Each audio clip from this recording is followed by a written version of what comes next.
Mara nyingi mwanadamu hujiangalia biaini al-kamal, kwa jicho la ukamilifu, huku akiwa ni mwenye kughafilika na aibu zake pamoja na mapungufu aliyokuwa nayo.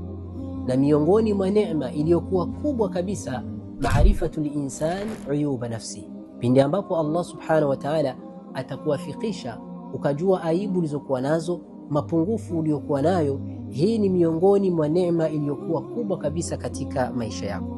Asema Umar ibn al-Khattab, rahimallahu imra'an ahda ilayya uyubi.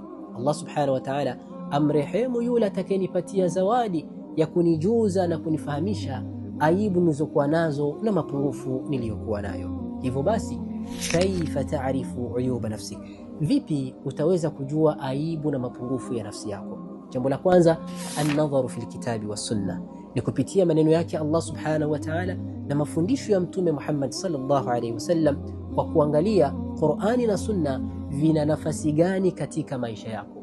Waishi vipi na maamrisho yake Allah subhanahu wa ta'ala katika maisha yako?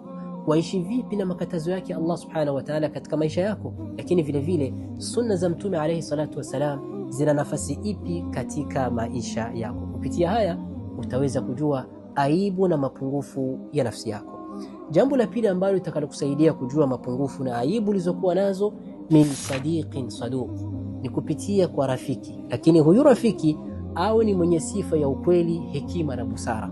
Hakuna jambo lizito katika urafiki kama kumbainishia rafiki yako aibu na mapungufu aliyokuwa nayo.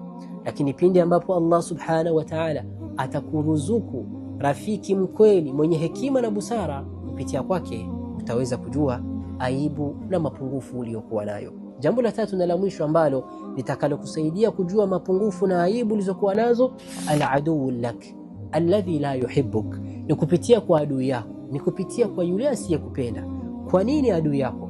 Asema al-Imam Shafi'i rahimahullah ya kwamba, walakinna aina as-sukhti tuddi al-masawiya, siku zote jicho la adui, jicho la asiyekupenda huona mabaya, huona kasoro, huona mapungufu. Hivyo basi yale anayoyazungumza adui yako akielekeza kwako usiyapuuze. Maneno ya adui anayoelekeza kwako usiyaweke nyuma ya mgongo. Raja nafsak, irejelee nafsi yako, chunguza matendo yako, chunguza tabia ulizokuwa nazo. Huenda adui yako akakusaidia kuboresha tabia zako na kukuza utu wako. Mwenyezi Mungu atujalie kila la kheri. Sallallahu ala nabiyina Muhammadin walhamdulillah.